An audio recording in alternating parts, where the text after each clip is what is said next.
अस्सलामुअलैकुम। साक्षी खबर में आपका इस्तकबाल है। आज 23 मुहर्रम है। सुर्खियों से पहले सुनते हैं हदीस शरीफ। बिस्मिल्लाहिर्रहमानिर्रहीम। हजरत अनस रज़ियल्लाहु ताला अन्हु से रिवायत है, रसूलुल्लाह सल्लल्लाहु अलैहि वसल्लम ने फरमाया, शहीद को अपने अजीज व अकारिब में से 70 आदमियों की शिफाअत का हक दिया जाएगा। और अब सुर्खियां। दिल्ली में वाइस जगन की वजीर आजम मोदी से मुलाकात, पोलावरम समेत दीगर रियासती फंड्स की इजराई पर की नुमाइंदगी। दिल्ली की शराब पॉलिसी स्कैम में केसीआर खानदान मुलविस, बीजेपी का इल्जाम, कविता ने इल्जामात को बेबुनियाद करार दिया। अमित शाह की चप्पल उठाने पर बंडे संजय पर कांग्रेस और टीआरएस की तनकीद, कहा तेलंगाना की इज्जत नफ्स की तौहीन कर डाली। मुनगुड़ इंतखाब पर कांग्रेस की तवज्जो मरकूज, पीसीसी कायदीन के साथ दिल्ली में आज प्रियंका गांधी का इजलास।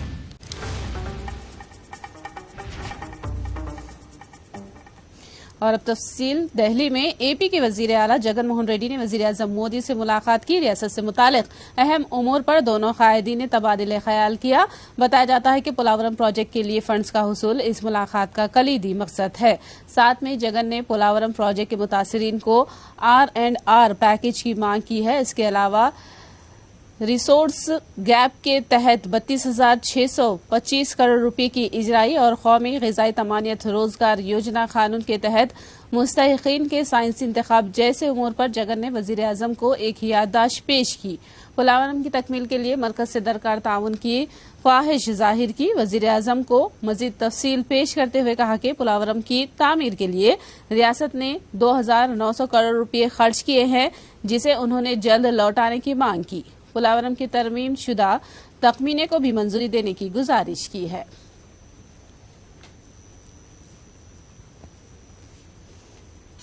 वजीर आजम मोदी से मुलाकात के बाद जगन ने मरकजी वजीर बरकी R.K. सिंह से मुलाकात की। बताया जाता है कि तेलंगाना से 6,000 करोड़ बकाया जात से मुतालिक इस मीटिंग में तबादिले ख्याल किया गया। साथ में बरकी से मुतालिक दीगर उमूर पर तबादिले ख्याल किया गया। वजीर आला जगन ने सदर जमहूरिया हिंद द्रौपदी मुर्मू से भी राष्ट्रपति भवन में खैर सुगाली मुलाकात की। Issues pertaining to the power system in Andhra Pradesh and also the huge outstanding dues which Telangana has to pay to Andhra Pradesh. Both of these were discussed. So we discussed this and we'll address all the issues which the Chief Minister has raised. What about the Telangana city? Telangana, as far as the Telangana thing is concerned, the ministry has examined this and currently the file is with the Solicitor General, but I have assured him that we shall decide absolutely quickly. Prima facie, as far as the law is concerned, we believe that those dues are payable, so it's gone to the Solicitor General. The system is functioning perfectly. There's nobody who's found any glitch at all.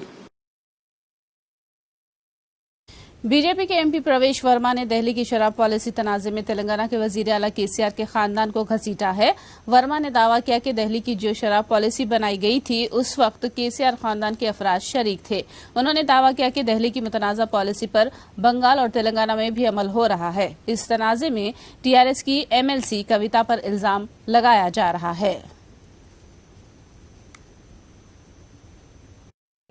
देखिए, ये सारे proof जो हैं, ये सारे already जो जांच agency है उसके पास में हैं। सबके तार दिल्ली के मुख्यमंत्री उप मुख्यमंत्री से जुड़े हुए हैं, दिल्ली की शराब पॉलिसी से जुड़े हुए हैं।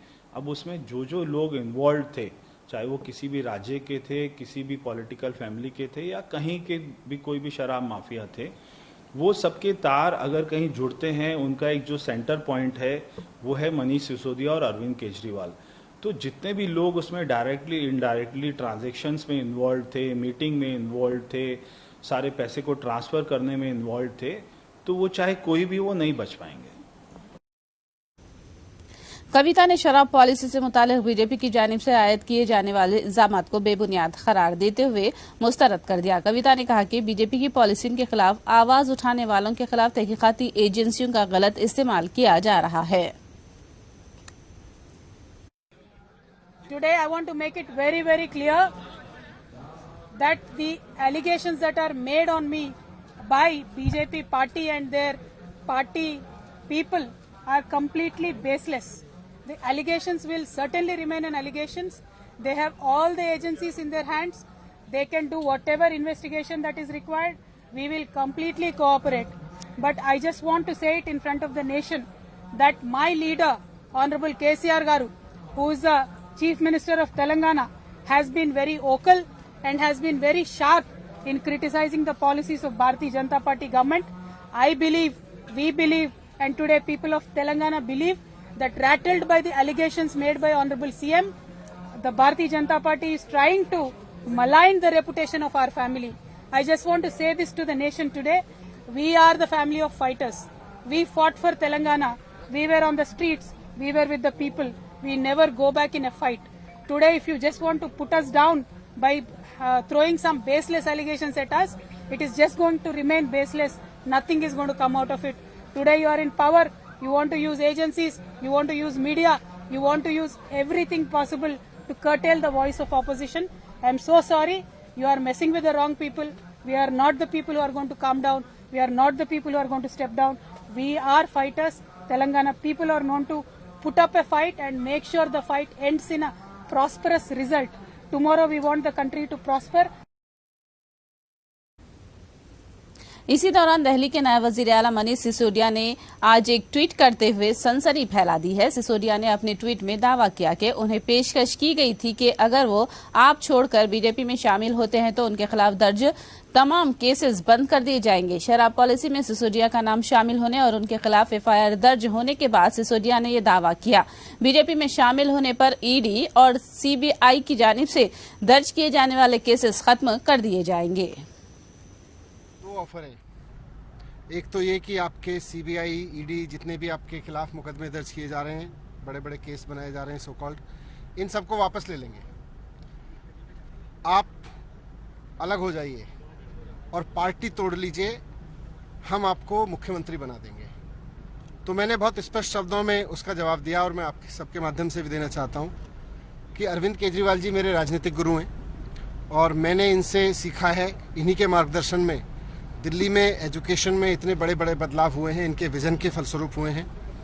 मैं राजनीति में इसलिए नहीं आया कि कुछ सपना है मेरा सीएम बनने का, पीएम बनने का, कोई कुर्सियों पर बैठने का। मैं राजनीति में इसलिए हूं कि दिल्ली के और देश के हर बच्चे को बहुत शानदार शिक्षा मिल सके। मेरा सपना यह है, मेरा सपना मुख्यमंत्री बनना नहीं है। तो बीजेपी वालों को मेरा करारा जवाब है, इस पर खुला जवाब है। दिल्ली की शराब पॉलिसी के खिलाफ बीजेपी ने एहतजाज किया। दिल्ली में वजीर आला केजरीवाल की क़यामगाह के पास बीजेपी ने धरना दिया और नारेबाजी की। बीजेपी कारकुनों ने पुलिस रुकावटों को तोड़कर एहतजाज किया। पुलिस ने एहतजाज करने वाले बीजेपी कारकुनों को हिरासत में ले लिया।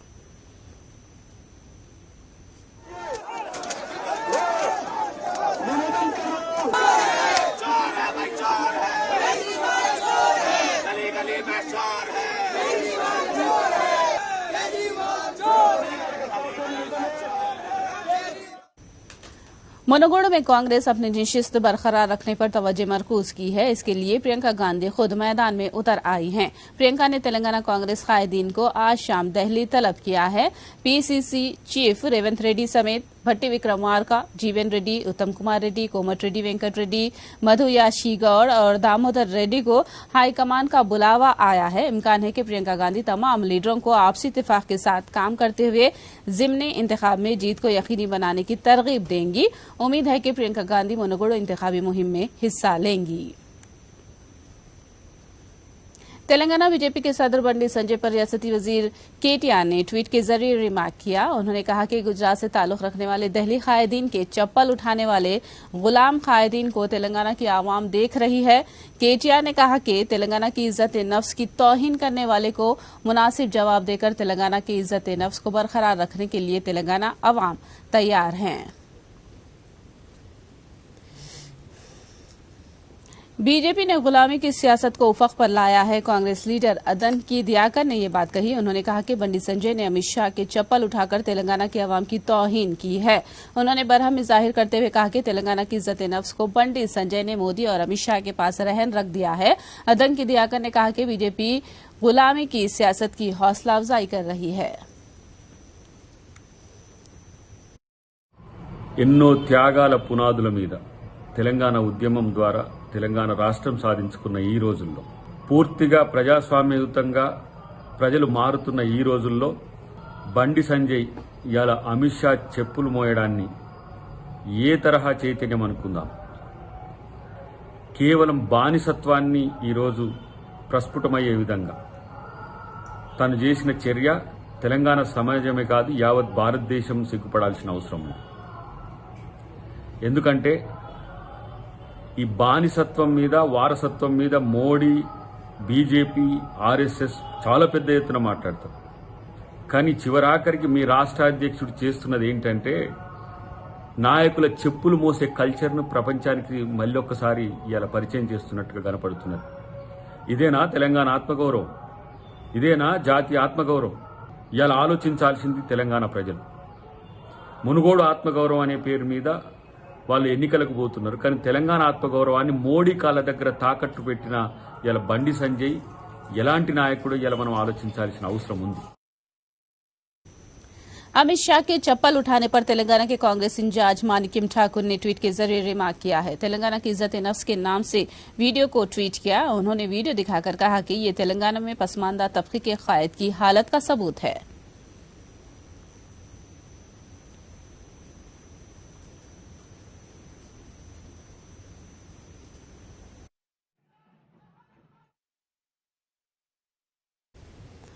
स्वतंत्र भारत वज्र उत्सव का आज शानदार जलसे आम और रंगारंग प्रोग्राम के साथ इख्तिताम हो रहा है। एलबी स्टेडियम में मुनक्किद हो रहे इस इख्तितामी प्रोग्राम में वजीर आला केसीआर शिरकत कर रहे हैं। इस मौके पर गानों और कवालियों के प्रोग्राम्स मुनक्किद किए जा रहे हैं। इस जलसे आम में 25,000 अफराद शिरकत कर रहे हैं। सिक्योरिटी का भारी बंदोबस्त किया गया है और 2 बजे दिन तक रात 9 बजे एलबी स्टेडियम के अतराफ ट्रैफिक तहदीदात आयद की गई हैं।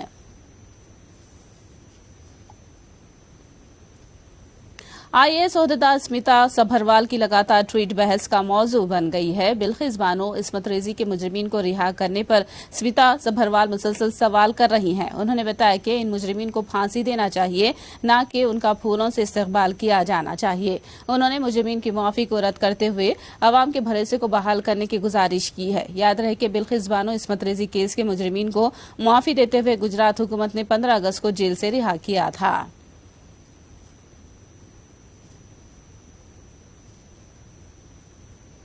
मजलिस के सदर असदुद्दीन अवैसी ने बिल्किस बानो इज्तिमाई इस्मत रेजी केस के मुजरिमीन की रिहाई की मजम्मत करते हुए उन्हें फौरी जेल की सलाखों के पीछे भेजने की मांग की है। उन्होंने इस मामले में वजीर आजम मोदी से मुदाखलत की अपील की। असद अवैसी महबूब नगर में जलसे आम से खिताब कर रहे थे।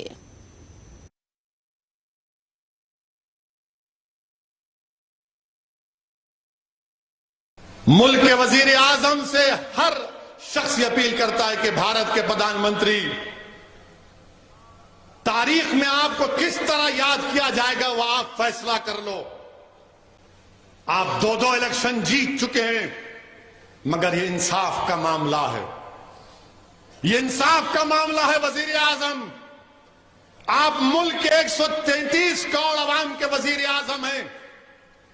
आप सिर्फ वोट डालने वालों के वजीर आजम नहीं है, देश के प्रधानमंत्री। आप अपने इख्तियारात को इस्तेमाल करो। बिल्किस बानो अपने घर से निकलने से डर रही है।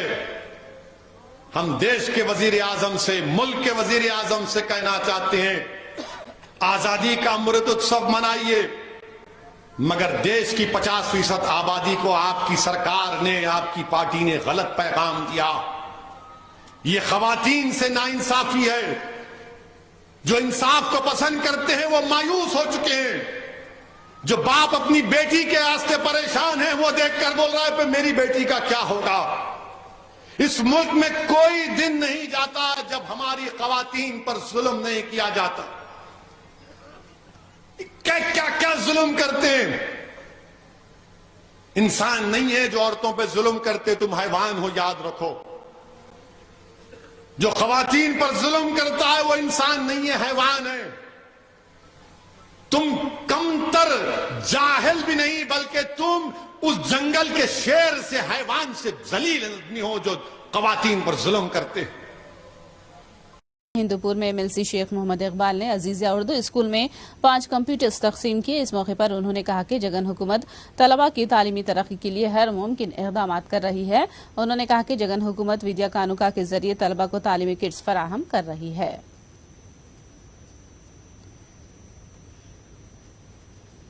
रियासत में इंजीनियरिंग कोर्स में दाखिले के लिए एपी सेट 2022 दाखिलों के पहले मरहले की काउंसलिंग का आज आगाज हुआ।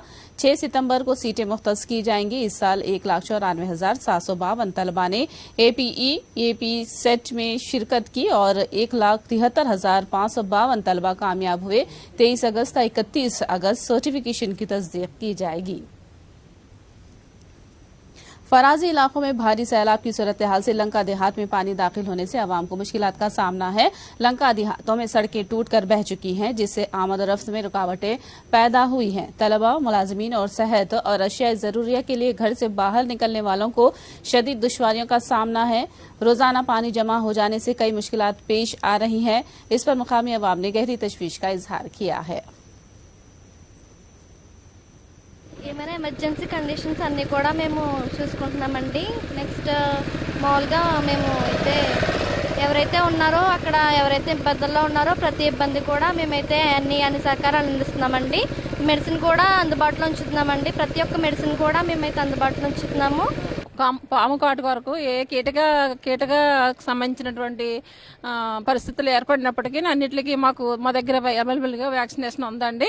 దాంతోపాటు బూస్టర్ డోస్ కూడా మేము వెంట పెట్టుకుని ఎవరైతే వ్యాక్సిన్ వేయించుకోలేదో వాళ్ళు అందుబాటులో ఉన్న వాళ్ళందరినీ పిలుచుకుని మేము వ్యాక్సిన్ వేస్తున్నామండి. అన్ని మందులు మా దగ్గర సప్లై ఉన్నాయి. ఈ అప్పన్ రామలో ఉన్న ప్రజలైతే అందరికీ కూడా వాటర్ సప్లై అనేది జరుగుతుందండి. ప్రతిరోజు కూడా కనీసం ఒక 100 టిన్లు అయితే సప్లై చేయడం జరుగుతుందండి. అత్యవసర పరిస్థితిలో ఉన్న వాళ్ళకి ఇక్కడ మనకి ఒక అత్యవసర పడవనైతే ఏర్పాటు చేయడం అనేది ఉందండి, ఎవరికైనా అత్యవసరమైనప్పుడు.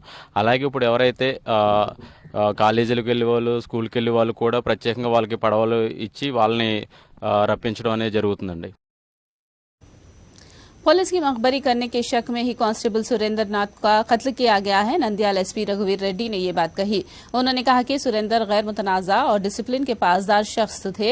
जिला एसपी ने कहा कि इस मामले की जामा जांच की जाएगी।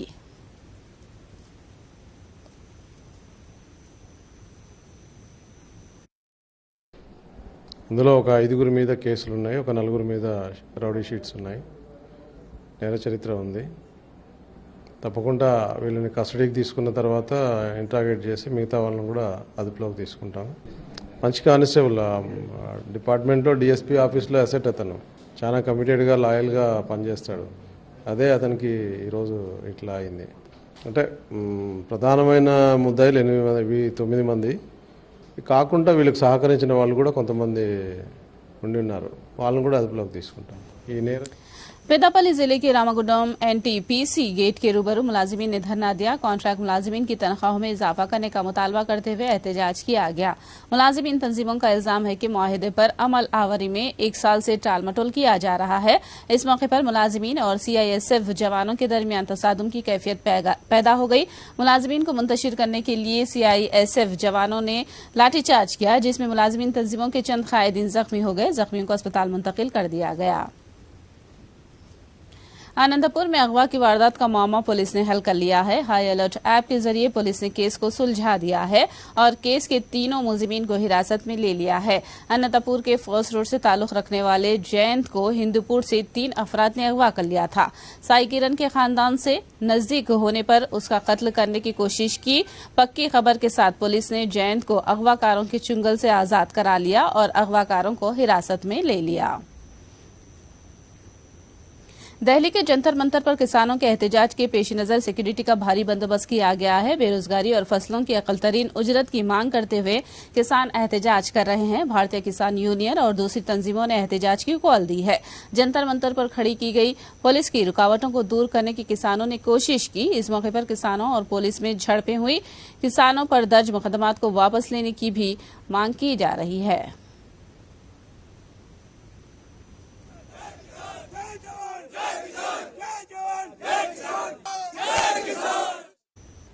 श्रीलंका के साबिक कप्तान जय सूर्या ने बीसीसीआई के जनरल सेक्रेटरी जय शाह से मुलाकात करने के बाद मीडिया से बात की। जय सूर्या ने श्रीलंका के बहरान में मदद करने पर हिंदुस्तान का शुक्रिया अदा किया। उन्होंने चीन के बहरी जहाज के ताल्लुक से भी कहा कि सिफारती सतह पर इस मौजू पर बातचीत हुई है। Yeah, I think as a neighbor, India has been playing a big role for Sri Lanka. Even during the crisis, the India has helped. We're thankful to India always. So even this the Chinese ship issue, the President and the Foreign Ministry have been discussing. Discussions have gone through the Foreign Ministry level and the two governments, and I think they have sorted out the issues through dialogue. I think we always have close relations with India, and also the China also have helped Sri Lanka. So I think there's no issue, and at the moment the India is happy what we are doing, and also we are closely do work with India, the Sri Lankan government. आखिर में सुर्खियां एक बार फिर।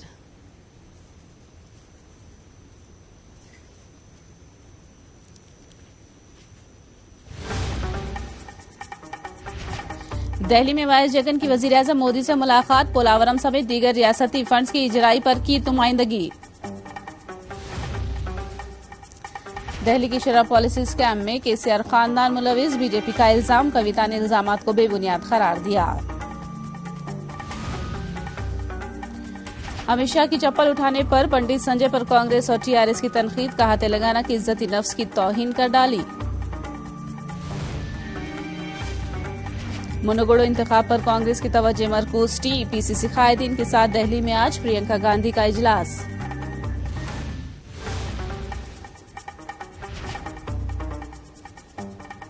साक्षी खबर में फिलहाल इतना ही। साक्षी TV पर खबरों का सिलसिला जारी रहेगा।